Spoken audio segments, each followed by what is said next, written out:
वृंदावन में भू माफियाओं का आतंक, संत के आश्रम पर कब्जे की कोशिश, पुलिस प्रशासन की भूमिका पर उठे सवाल। वृंदावन में भू माफियाओं के हौसले किस कदर बुलंद हैं, इसका ताजा उदाहरण सामने आया है। संत की तपोस्थली पर कब्जे करने की कोशिश के साथ साथ खबर कवरेज करने पहुंचे पत्रकारों के साथ मारपीट और धमकी देने का गंभीर मामला सामने आया है। वृंदावन के सुनरक बांगर गणेश सिटी के पास स्थित ये आश्रम कभी स्वामी शिव प्रकाशानंद जी महाराज की तपोस्थली हुआ करती थी। करीब 2 वर्ष पहले गुरुजी के ब्रह्मलीन होने के बाद इस आश्रम पर भू माफिया सूरजपाल बघेल की नजर पड़ गई। आश्रम में रह रहे शिष्य का आरोप है कि आरोपी फर्जी दस्तावेजों के आधार पर उन्हें धमका रहा है।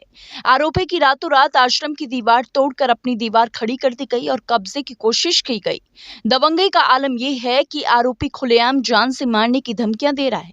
इतना ही नहीं, जब इस पूरे मामले को कवर करने पत्रकार मौके पर पहुंचे तो उनके साथ भी अभद्रता, हाथापाई और मारपीट की गई।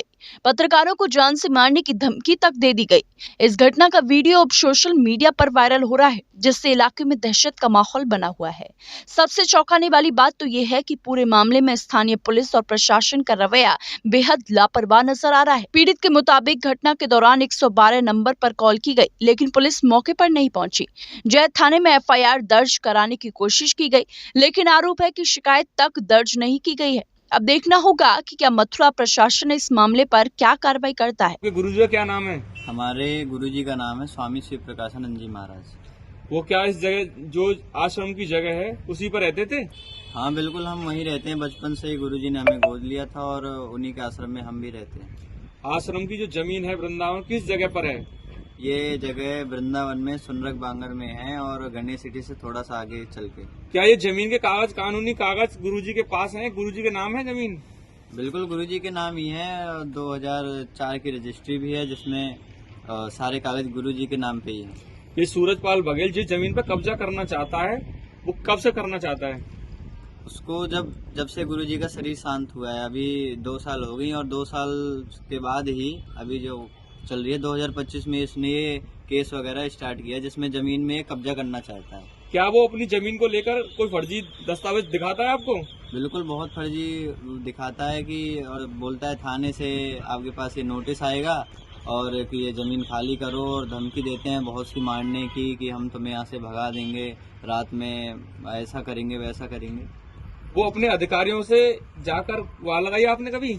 बिल्कुल गुहार लगाई है। 112 में कॉल किया, जैसे ही उसने दीवार तोड़ी फिर अपनी दीवार उसने बना भी ली और 112 में कॉल किया, लेकिन कोई रिस्पांस नहीं आता वहाँ से। क्या सूरजपाल बघेल अन्य माफिया के खिलाफ कोई शिकायत आपने FIR दर्ज कराई है आपने कभी? बिल्कुल FIR दर्ज है हमारी थाने जैत में, लेकिन जब 2-3 दिन बाद हमें पता चलता है कि हमारी शिकायत दर्ज ही नहीं हुई है, कोई हमारी मदद करने के लिए तैयार ही नहीं है। क्या वो आपको मारने पीटने की धमकियां देते हैं क्या? बिल्कुल देते हैं, मारने पीटने की, और बगल में ही रहते हैं, बगल में उनकी टाल है। क्या आपके पास कोई रिकॉर्ड सबूत है? नहीं, रिकॉर्ड सबूत तो नहीं, लेकिन वो सामने से आकर के ही हमें ऐसी धमकियां देते हैं। जो आज उन्होंने जो दीवार पे जो कब्जा किया है, क्या आपने 112 पे कॉल किया? बिल्कुल 112 में कॉल किया था, लेकिन कोई आया ही नहीं है। स्थानीय पुलिस आपकी बात नहीं सुन रही है? क्या आपने पोर्टल ऐप पे कुछ शिकायत दर्ज की? हाँ, पोर्टल ऐप में, मुख्यमंत्री पोर्टल ऐप में हमने शिकायत भी दर्ज की है और जिसका मैसेज भी आया था मेरे पास, लेकिन उसके बाद कोई हमारी मदद के लिए वहाँ पे आया नहीं है। आप जब प्रशासन के पास गुहार लगाने के लिए गए, प्रशासन क्या कहता है?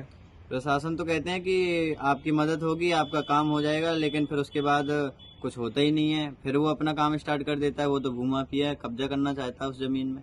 आश्रम में कब्जा कर रहे हैं कुछ माफिया लोग। प्रशासन से आपने क्या मांग करना चाहते हैं? प्रशासन तो कोई सुन ही नहीं रहे हैं। क्या कहते हैं? कहते हैं कि सुनेंगे, कार्रवाई कर रहे हैं, कुछ नहीं कर रहे। भूमाफियाओं ने आपकी जमीन को कल हड़प किया, कब्जा कर लिए, बाउंड्री वाउंड्री सब हो गई आज।